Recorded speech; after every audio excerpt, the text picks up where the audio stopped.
ठीक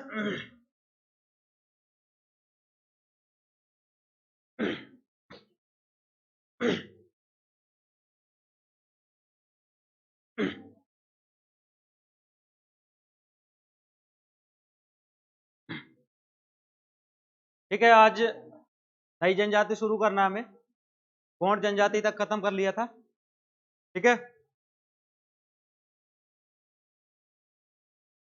अरे आगे फिर। Good morning all of you. चलिए, आज की जनजाति हमने गोंड तक आगे देख लिया था। आगे की जनजाति आज देखेंगे।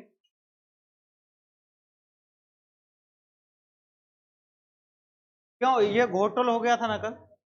घोटल के बारे में बता दिया।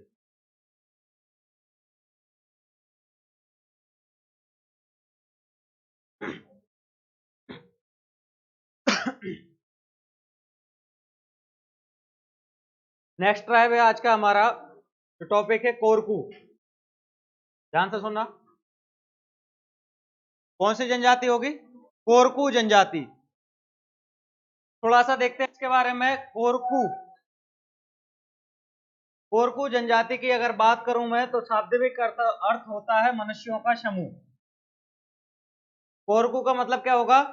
मनुष्यों का समूह। इसी तरीके से हमने भीलों में देखा था, भील शब्द का अर्थ क्या होता था। ठीक है, इसी तरीके से गोंड शब्द का अर्थ क्या देखा था हमने? पर्वत या पहाड़ों में रहने वाले निवासी। ठीक है, तो सेम उसी के जैसे कोरकू का मतलब क्या होगा? मनुष्यों का समूह। क्लियर। अब नेक्स्ट आते हैं, हमारा जो पॉइंट देखते हैं हम, विस्तार क्षेत्र। कौन से स्थान पर मुख्य रूप से कोरकू जनजाति पाई जाएगी मध्य प्रदेश में? तो उसमें देखें तो पहला जिला आएगा होशंगाबाद। पहला कौन सा जिला होगा?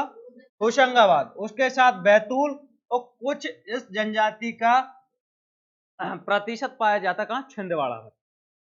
फिर से सुनना, अगर लोकेशन की बात करें हम कोरकू जनजाति के, तो कोरकू जनजाति मुख्यतः होशंगाबाद, बैतूल और छिंदवाड़ा जिलों में ये पाई जाती है। ठीक है, यहां से देखो, ये होशंगाबाद या नर्मदापुरम वाला लोकेशन मानता हूं मैं, ये बैतूल। ठीक है, और यहां पर क्या हो गया हमारा? छिंदवाड़ा। तो ये जो पूरा बेल्ट है, यहां पर कौन सी जनजाति होगी? कोरकू। कौन सी जनजाति होगी? कोरकू। ध्यान से सुनना, यहां कोरकू, ये वाला रीजन भारिया, ये वाला रीजन भारिया, और यहां पर बेगा। तो हम देखें नर्मदा के दक्षिण में, नर्मदा नदी के अगर दक्षिण में, या नर्मदा नदी के नीचे जो सतपुड़ा रेंज है उसकी अगर मैं बात करूं, तो यहां पर हमें मुख्य रूप से कौन सी जनजाति देखने को मिली है? इस तरफ होशंगाबाद, बैतूल वाला और छिंदवाड़ा से सटा हुआ एरिया, मतलब कोरकू जनजाति। थोड़ा और आगे जाएंगे तो भारिया जनजाति, फिर उससे और थोड़ा आगे बढ़ेंगे तो बैगा जनजाति। क्लियर हो रहा है? फिर से सुनना, होशंगाबाद बैतूल वाला एरिया मतलब कोरकू जनजाति। थोड़ा और आगे जाएंगे, छिंदवाड़ा सिवनी वाला इलाका तो भारिया जनजाति, और बालाघाट मंडला डिंडोरी वाला इलाका मतलब बैगा जनजाति। ठीक इसी तरीके से हमने यहाँ पश्चिम में बात करी थी, कौन सी? भील जनजाति। कौन सी जनजाति? भील। इसी तरीके से हमने उत्तर में या उत्तर पूर्व में बात करेंगे तो कौन सी जनजाति? कोल जनजाति। कोई डाउट तो नहीं? क्लियर हो रही है लोकेशन? तो फोन रखा हुआ स्वेटर। ठीक है, तो क्लियर है यहां तक? कोरकू जनजाति कहां पर होगी? कोरकू जनजाति कहां पर होगी? बैतूल, होशंगाबाद और छिंदवाड़ा। ठीक है,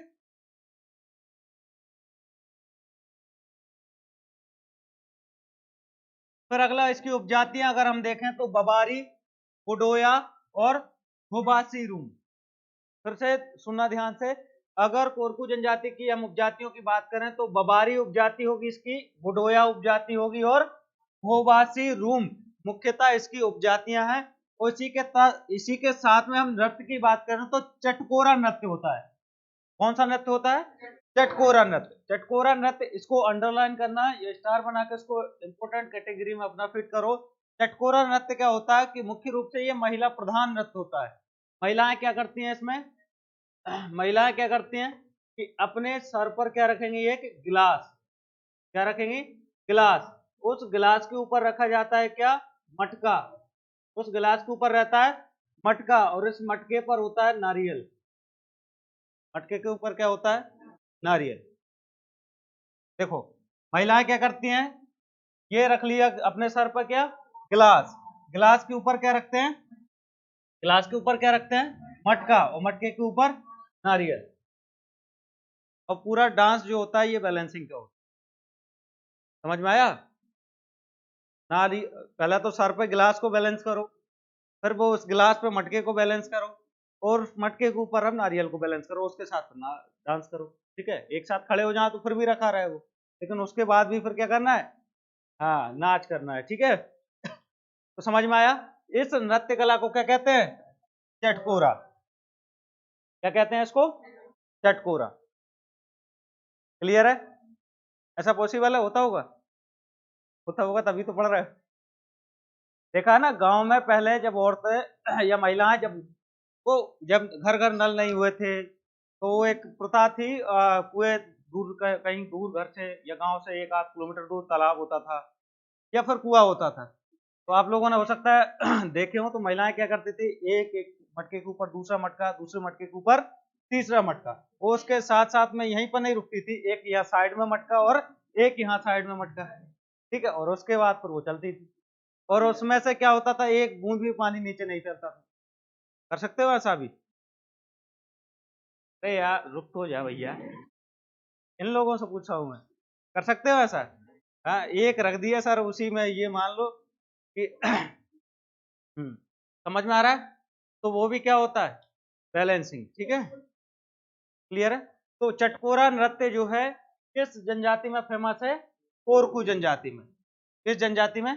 कोरकू। यह कोई कंफ्यूजन नहीं होगा। विवाह को देखें तो लमसेना विवाह, उसके बाद राजी वाजी विवाह, अंतर विवाह और हट विवाह, ये कुछ विवाह प्रचलित है हमारी कौन सी जनजाति में? कोरकू में। फिर से सुनना, कौन सा विवाह? लमसेना विवाह, राजी बाजी विवाह, अंतर विवाह और हट विवाह। ठीक है, ये कुछ विवाह पद्धतियां या विवाह विधियां प्रचलित है हमारे कौन सी जनजाति में? कोरकू जनजाति में। देवता की बात कर रहे हैं तो ढोंगर देवता और महादेव। कौन कौन से? ढोंगर देवता और महादेव कोरकू जनजाति में मुख्य रूप से पूजे जाते हैं। क्लियर है? तो क्या याद रखना में कोरकू जनजाति में? सबसे पहले तो इसकी लोकेशन, अगर लोकेशन पूछेगा तो कहां कहां होंगे ये, कहां कहां होंगे? होशंगाबाद, बैतूल और छिंदवाड़ा। क्लियर है? उससे और आगे बढ़ेंगे तो कौन सी जनजाति मिलेगी? भारिया। फिर थोड़ा और पूर्व की साइड जाएंगे तो, इसलिए बार बार रिपीट कर रहा हूं कि जो हम पढ़ के आ चुके हैं वो भी साथ में याद होता रहे। क्लियर है? अब नेक्स्ट अगर हमने देखा हो कोरकू जनजाति में, तो क्या देखा, कुछ इसकी उपजातियां, उसके साथ क्या देखे, इसके कुछ नृत्य, और उसके साथ इनमें चलने वाली विवाह विवाह पद्धति है। ठीक है, अब यह समुदाय कैसा होता है? गोत्र चिन्ह से बंधा होता है, मतलब हर परिवार को या हर उपजाति को इसमें क्या दिया जाएगा, एक कोई ना कोई गोत्र होगा। ठीक है, उस गोत्र में ये जो जनजाति है या समुदाय है उसमें बंधा होता है या बटा होता है। कोरकू के मृतक संस्कार में सिडोला प्रथा प्रचलित है। ध्यान से सुनना, कोरकू जनजाति का जब मृतक संस्कार होता है, 16 संस्कार होते हैं, उनमें से अंतिम संस्कार कौन सा होता है? अंतिम ही संस्कार होता है। ठीक है समझ में आ गया? कौन सा? मृतक संस्कार और अंतिम संस्कार। तो ये जब मृतक संस्कार होता है उसमें कौन सी प्रथा है? सिडोला। इसको अंडरलाइन करके लिखना, सिडोला प्रथा। इसमें होता क्या है कि जब व्यक्ति मर जाता है, तो इस कोरकू जनजाति में तो व्यक्ति मर चुका है, उसको क्या है, दफनाने की प्रक्रिया होती है, दफनाया जाता है सबको। ठीक है, जब इस सबको दफना दिया जाता है, उस जगह पर जहां सबको दफनाया गया है वहां पर क्या होता है, एक कोई भी स्तंभ या कोई भी निशान वहां पर खड़ा कर दिया जाता है। इसको ही कहते हैं सिडोला प्रथा। समझ में आया? क्लियर है कि नहीं? सिडोला प्रथा मतलब समझ में आया कि नहीं, क्या होती है? हाँ, 16 श्रृंगारों में से एक। हाँ, ये भी तो श्रृंगार है, संस्कार कह लो चाहे श्रृंगार कह लो। मृत्यु के बाद भी तो उसको सजाया जा रहा है भाई, नहीं सजाया जा रहा, संस्कार ही कहेंगे हम तो। जैसे याद करना है वैसे कर लो। तो अंतिम जो संस्कार कौन सा होता है, ठीक है, सिडोला, सिडोला संस्कार होता है। सिडोला तो क्या है, एक प्रथा है। संस्कार कौन सा होता है, प्रत्यक्ष संस्कार, ठीक है, और या फिर कह लो मृतक श्रृंगार, ठीक है। किस जनजाति में होगा, कोरकू। नेक्स्ट आती है सहरिया, ठीक है। ये शब्द हम सब लोगों ने सुना है, सब लोग परिचित है इससे। क्यों, क्योंकि ये जो जनजाति है ये हमारे आसपास पाई जाती है। क्लियर, कोई डाउट, तो तुम ही हो। हाँ, तो क्या होती है ये, हमारे आसपास पाई जाती है ये जनजाति। तो मध्य प्रदेश की क्या है, विशेष पिछड़ी जनजातियों में इसको घोषित किया गया है। पहले नंबर पर कौन सी थी, पहले, अरे क्रम जो हम पढ़ चुके हैं उस क्रम में पूछो। पहली पिछड़ी जनजाति कौन सी थी, बैगा, फिर बारिया, और तीसरी देखने को मिली सहरिया। समझ में आया। इनमें सबसे विशेष पिछड़ी जनजाति कौन सी है, हारिया। क्लियर है। तो 3 जनजातियां हमें देखने को मिली जो राज्य सरकार द्वारा विशेष पिछड़ी जनजातियां घोषित की गई। उनमें कौन सी तीसरी मिली, हमारी सहरिया। अब सहरिया शब्द की उत्पत्ति जो है वो किस भाषा से है, पारसी। सहरिया शब्द की उत्पत्ति कौन सी भाषा से, पारसी भाषा के शब्द शहर से हुई है। किससे हुई है, पारसी भाषा का शब्द है शहर, और उसी से जो सहरिया शब्द है इसको लिया गया। विस्तार की बात करें तो ग्वालियर, मुरैना, भिंड, शिवपुरी, विदिशा, अशोकनगर और गुना। क्या मैं सीधा कहूं कि ग्वालियर चंबल बेल्ट पूरा, तो उसके साथ साथ में अशोकनगर सॉरी विदिशा एक्स्ट्रा है। समझ में आया। ग्वालियर चंबल के पूरे जिले जैसे कि भिंड, मुरैना, श्योपुर, और उसके साथ शिवपुरी, गुना, अशोकनगर, और उसके साथ साथ में कुछ हिस्सा दतिया साइड भी पाया जाता है, लेकिन मुख्य रूप से इन जिलों में सहरिया जनजाति जो है हमारी पाई जाती है। क्लियर है, समझ में आया कि नहीं, एनी डाउट। अभी तक हम लोग देख रहे थे कि ये जो वाला बेल्ट है ना, ये और ये वाला, मतलब पूरा ये और यहां से लेकर के यहां तक हम लोगों ने जनजातियां देखी अलग अलग। अभी तक उत्तर में कोई जनजाति देखी थी, उत्तरी मध्य प्रदेश में नहीं देखी थी, लेकिन अभी हम लोगों ने देखा कि ये जो पूरा बेल्ट है, ये पूरे बेल्ट में कौन सी जनजाति देखने को मिलती है, सहरिया। अब मैं आपसे पूछ लूं कि उत्तरी मध्य प्रदेश में निम्न में से मुख्य रूप से कौन सी जनजाति पाई जाती है, तो अगर ऑप्शन में सहरिया, तो हम लोग अभी देख के आए कौन सी जनजाति होगी, सहरिया।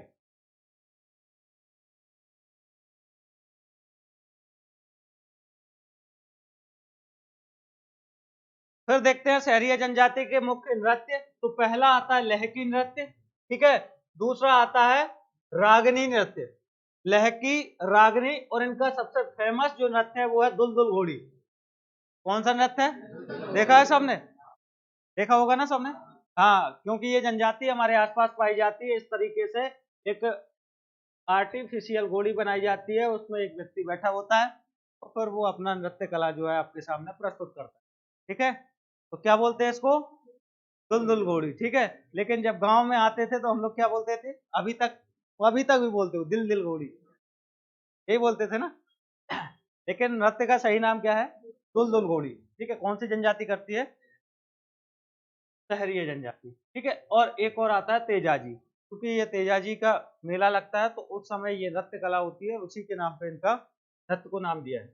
इनके निवास स्थान को क्या कहते हैं, सहराना, ठीक है। मान लीजिए 20, 30, 40 परिवार का एक समूह रह रहा है सहरिया जनजाति का, तो उस पूरे क्षेत्र को क्या कहते हैं, सहराना। यह जनजाति स्वयं को भीलों का छोटा भाई कहलाने में क्या करती है, गौरव महसूस करती है कि भाई हमें क्या कहो, भीलों का छोटा भाई कहो, ठीक है। या फिर ऐसा कह सकते हैं कि इनका संबंध किससे, भील जनजाति से।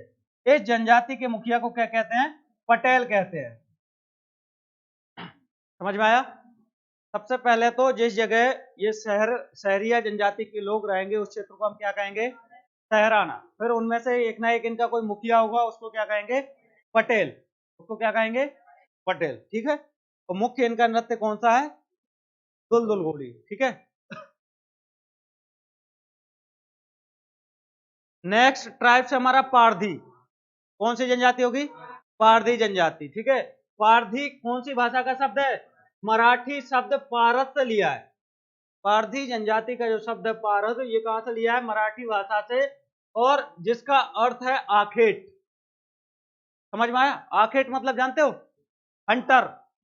आखेट का मतलब क्या होता है? हंटर। मतलब ये वो जनजाति है जो क्या करती है? अपना शिकार करके और जंगलों में घूम फिर के अपना जीवन यापन व्यतीत करती है। आखेट के रूप में ये अपना जीवन व्यतीत करते हैं। ठीक है, क्या होते हैं ये? हंटर होते हैं, शिकारी होते हैं। कौन? पारधी लोग। ठीक है,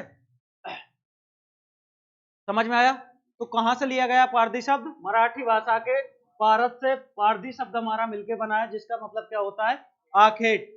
ठीक है, तो जहां आखेट, जहां भी पारधी शब्द लिखा हुआ मिल जाए या जनजाति मिल जाए, समझ लेना वो बेहतरीन क्या होगा? हंटर होगा, बेहतरीन शिकारी होगा। हमारा भी गुना जो क्षेत्र है, गुना का जो रीजन है, चांचौड़ा रावगढ़ वाला, यहाँ पर ये देखने को मिल जाती है पारधी जनजाति। ये क्या मुख्य रूप से यहाँ कम रूप में देखने को मिलती है, मुख्य रूप से कहाँ मिलती है? सतपुड़ा क्षेत्र। ठीक है, सतपुड़ा मतलब नर्मदा का दक्षिण वाला एरिया, उसके साथ नर्मदा घाटी और बघेलखंड। समझ में आया? सतपुड़ा रीजन, नर्मदा घाटी क्षेत्र, और उसके साथ साथ में मुख्य रूप से कहाँ देखने को मिलेगी पारधी जनजाति? बघेलखंड में। क्लियर है? नेक्स्ट आती है बंजारा। अगली जनजाति कौन सी हमारी? बंजारा जनजाति। ये शब्द भी आप लोगों ने सुना होगा। ठीक है, देखे भी होंगे हो सकता है बंजारा जनजाति के लोग। क्या देखते हो? कभी गए हो जहां पर बंजारा जनजाति के लोग रहते हो वहां पर? ठीक है, इसलिए मैं बता रहा हूं ताकि आपको देखने को, जो हम अभी तक पढ़, जैसे भील है, गोंड है, हो सकता है आप में से किसी ने ना देखा हो उनको, उस जनजाति को, ना उनके रहने का स्थान देखा हो, ना उनकी जो प्रथा है उनको देखा हो। लेकिन ये बंजारा और शहरी जनजाति ऐसा है, कहीं ना कहीं हम इनसे इंटरेक्ट हुए। कभी जाना इनके सहराने में या जहां पर ये लोग रहते हैं, तो देखना है आपके जो घर होते हैं उनसे इनकी अलग तरीके से घर बने होते हैं। ठीक है, अलग तरीके से इनके जो विवाह प्रथाएं होती हैं उसमें अलग तरीके से इनके कार्यक्रम होते हैं, अलग अलग प्रथाएं होती हैं इनकी आपस में। समझ में आ रहा है? तो इसी तरीके से हमारी नेक्स्ट जनजाति कौन सी है? बंजारा। इसे क्या कहते हैं? इसे घुमंतू जनजाति कहते हैं। मतलब 2 महीने 6 महीने यहाँ पर रहेंगे, फिर अगले 6 महीने कहीं और होंगे। ठीक है, फिर अगले साल 2-4 महीने कहीं और रुकी। इस तरीके से कह सकते हैं कि ये स्थायी नहीं है एक जगह स्थायी होकर अब रहने लगे हैं। लेकिन आज से कुछ समय पहले की बात करें तो ये क्या करते थे? अपना घुमंतू जीवन व्यतीत करते थे। समझ में आ रहा है? तो घुमंतू जनजाति किसे कहते हैं? आखिर तक मुख्य रूप से ये जो हंटर होते हैं वो कौन से जनजाति के लोग होते हैं? पारधी। क्लियर है? जनजाति के रूप में क्या जाना जाता है? विस्तार की बात करें तो निमाड़। निमाड़ मतलब खंडवा, खरगोन, बड़वानी और बुरहानपुर वाला जो क्षेत्र है, वहां पर ये बंजारा जनजाति मुख्य रूप से देखने को मिलेगी। उसके साथ मंडला और मालवा क्षेत्र, यहाँ पर कहेंगे। चूंकि ये घुमंतू प्रजाति के लोग हैं तो इस तरीके से हम कह पाए कि कोई 1-2-4 जिलों में ये रहते हो, ऐसा नहीं है। तो अपने समझने के लिए जहां इनकी संख्या ज्यादा है तो हमने इस क्षेत्र को कैटेगराइज कर दिया। ठीक है, नेक्स्ट देखें अगर नृत्य, तो तलवार नृत्य। पहला कौन सा नृत्य होगा इनका?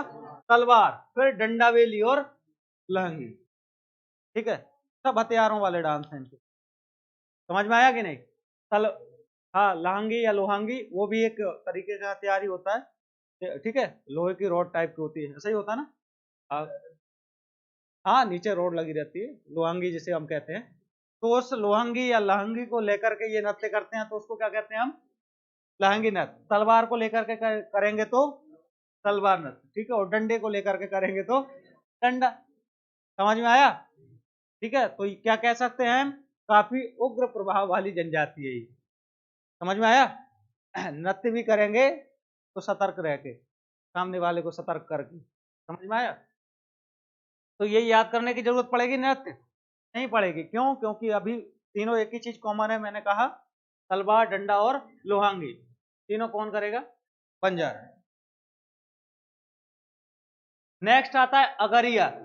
ठीक है, अब ये अगरिया जनजाति अलग से भी पढ़ी है। इसके बाद जब मैंने एक और जनजाति बताई थी, कौन सी याद है? गोंड मैंने बताई थी। तो इस गोंड जनजाति की एक उपजाति बताई थी अगरिया। ठीक, इसको हमने सेपरेट करके भी पढ़ा है।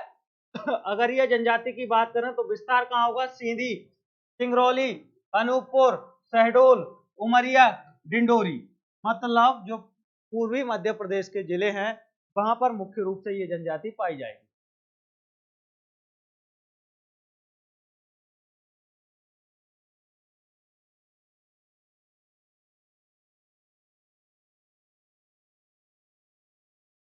क्लियर है?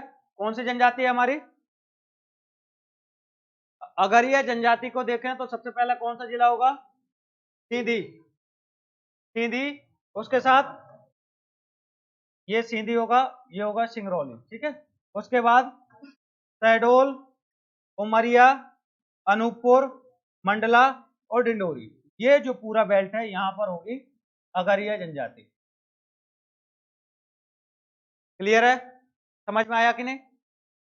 ये जो आसपास के जिले हैं सिंगरौली, सीधी, शहडोल, उमरिया, मंडला, डिंडोरी, इस वाले बेल्ट में कौन सी जनजाति होगी?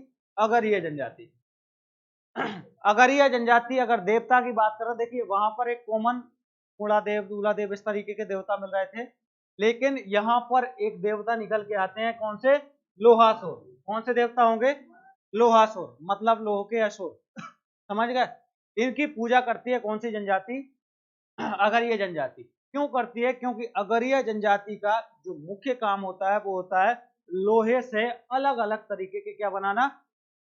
क्या बनाना? अलग अलग तरीके से लोहे की वस्तुओं का निर्माण करना, ये इनका मुख्य काम होता है। लोहे को पिघलाकर गलाकर ये उसका काम करते हैं, अपना जीवन व्यतीत करते हैं। इसलिए ये पूजा करते हैं किसकी? लोहासुर की। और इनका वास स्थान, ठीक है, इनका वास स्थान कहाँ माना जाता है? धधकती हुई लोहे की भट्टी में। देखिए इनकी लोहे की भट्टी, एक तरीके से जमीन में गड्ढा कर लेते हैं, फिर उसमें एक उनका क्या बोलते हैं, उसको चलाते हैं जो, ठीक है, हाँ, उससे वो उसको धोंकते रहते हैं, या उसको आगे जो उसमें कोयला डला हुआ है, लकड़ी डली है, उसको आग को और धधकाते रहते हैं, और वहां से फिर लोहे को पिघला के अलग अलग तरीके की वस्तुएं बनाते हैं। तो इसी तरीके से ये पूजा करते हैं किसकी? लोहासुर की। तो वास स्थान कहाँ है इनका? धधकती हुई आग की भट्टी, ठीक है। क्षेत्र कौन सा होगा? समझ में आ गया? अब सर्वप्रथम लोहे की खोज, ये इंपॉर्टेंट है। लोहे की खोज सर्वप्रथम किसने की थी? अगरिया जनजाति। ये मैंने कल की क्लास में भी बताया था आपको। इसलिए लोहे की खोज इन्होंने की थी, और अभी तक, तब से और अब तक ये मुख्य रूप से डिपेंड है किस पर? लोहे पर। पनिका। अगली जनजाति कौन सी होगी? पनिका जनजाति विस्तार अगर बात करें तो सीधी, सिंगरौली और शहडोल। मतलब अभी जो हमने कौन सी जनजाति देखी पीछे? अगरिया जनजाति देखी। जहां अगरिया होंगे उसी क्षेत्र में रहती है पनिका जनजाति। क्लियर है? पनिका की बात करें तो मुख्य रूप से, जैसे कि अगरिया जनजाति का मुख्य काम क्या था? लोहा को पिघलाकर गलाकर उससे वस्तुओं का निर्माण करके अपना जीवन व्यतीत करना। तो वो किस में एक्सपर्ट थे? लोहे में। ये कहां पर एक्सपर्ट होंगे? कपड़ा बुनने में। कौन से? कपड़ा। ये प्रश्न आ चुका है, कपड़ा बुनने में किस जनजाति को महारत हासिल है? तो ये कौन सी होगी? पनिका। या मुख्य रूप से कपड़ा बुनने का काम कौन सी जनजाति करती है? पनिका जनजाति। क्लियर? तो से इसी जनजाति को जाता है, वर्तमान में ये क्या हो गए हैं? कबीरपंथी। इसको भी नोट डाउन करना, वर्तमान में कौन सी जनजाति कबीरपंथी हो गई है? तो कौन सी होगी? पनिका। अब इनको हम ऐसे भी याद कर सकते हैं कि पनिका और अगरिया दोनों के एक साथ में रखते हैं, दोनों जनजाति को, क्योंकि रहने का स्थान एक ही है, लोकेशन एक ही जगह है। क्लियर है? व्यवसाय की बात करेंगे तो वो किस पर डिपेंड होंगे? लोहे पर। ये किस पर डिपेंड होंगे? किस पर? कपड़ा बुनने पर। कपड़ा बुनने की शुरुआत किसने की? पनिका। लोहे की खोज किसने की? अगरिया जनजाति। क्लियर है? आगे बढ़े, एक मिनट, ठीक है। अब नेक्स्ट आता है खैरवार। एक दो जनजातियां और बची हैं, इनको डीप में पढ़ने की जरूरत नहीं है। इनको बस ये रखना है कि कौन कौन सी इनके बारे में जो मुख्य चीजें हमें याद रखना है, प्रश्न बनना है, वही याद करेंगे। अगली जनजाति आएगी कौन सी? खैरवार। क्योंकि देखना ध्यान से, ये क्या नाम क्या है इनका? खैरवार। और इनका मुख्य व्यवसाय क्या है? कत्था बनाने का। अब मैंने जब आपको बताया था उद्योगों में, उत्पाद में बताया था, खैर के क्या बनता है? खैर से, खैर की लकड़ी से क्या बनता है? कत्था। तो इनका मुख्य व्यवसाय क्या है? कत्था बनाना, ठीक है। और कत्था कहां से बनता है? खैर के पेड़ से। तो इसी पेड़ के नाम पर इनका नाम रख दिया है, या इसी के नाम पर रख दिया खैरबार। समझ गए? तो खैरबार जनजाति का मुख्य काम क्या होगा? कत्था बनाने का काम करेंगे। और कैमूर पहाड़ियों के आसपास बुंदेलखंड वाला जो क्षेत्र है, समझ में आया? कैमूर पहाड़ियां, कंफ्यूजन तो नहीं है? कैमूर में बता चुका हूं सब में, कई कई बार बताया हमने। तो कैमूर श्रेणी के आसपास कत्था बनाने का कार्य किया जाता है, कौन सी जनजाति द्वारा? खैरवार जनजाति। नेक्स्ट आता है धानुक। धानुक जनजाति की अगर बात करें तो वही उत्तर वाला हिस्सा मध्य प्रदेश का, भिंड, मुरैना, रतलाम, उज्जैन। ठीक है, मालवा के दो जिले रतलाम, उज्जैन और भिंड, मुरैना, यहाँ पर पाई जाती है कौन सी जनजाति? धानुक जनजाति। एंड लास्ट में आता है बनेड़ी, या जिसे हम लोकप्रिय शब्द है बेड़नी जनजाति भी कहते हैं। ठीक है, अगला कौन सा आता है? बनेड़ी या बेड़नी जनजाति। अगर बेड़नी जनजाति की बात करें तो सागर, ठीक है, विदिशा, ये दो मुख्य जिले हैं जहां पर बनेड़ी जनजाति पाई जाती है। कौन कौन से? पहला सागर, दूसरा विदिशा। जिले में सर्वाधिक ये जो बनेड़ी या बेड़नी जनजाति है ये पाई जाती है। इनके उद्धार के लिए, क्योंकि ये काफी पिछड़ी हुई जनजाति है, इसलिए इनके उद्धार के लिए सरकार ने एक योजना चलाई है जिसका नाम है जवाली योजना। क्या नाम है? जवाली योजना 1992-93 में मध्य प्रदेश सरकार द्वारा प्रारंभ की गई। किसके उद्धार के लिए? बेड़नी या बनेड़ी जनजाति के उद्धार के लिए। ये प्रश्न आ चुका है। जवाली योजना का संबंध किस जनजाति से है? तो बनेड़ी या हो सकता है ऑप्शन में, या बेड़नी हो सकता है। तो बनेड़ी या बेड़नी जनजाति से संबंध रखता है हमारी जवाली योजना। कब प्रारंभ की गई? 1992-93। क्या केंद्र की है या राज्य की? राज्य सरकार की योजना। ठीक है, क्लियर है? इसी के साथ हमारी जो जनजातियां थी आज ये खत्म होती हैं, और कल के साथ, कल की क्लास के साथ एक नया चैप्टर शुरू करेंगे। ठीक है, कोई डाउट हो तो पूछ सकते हो।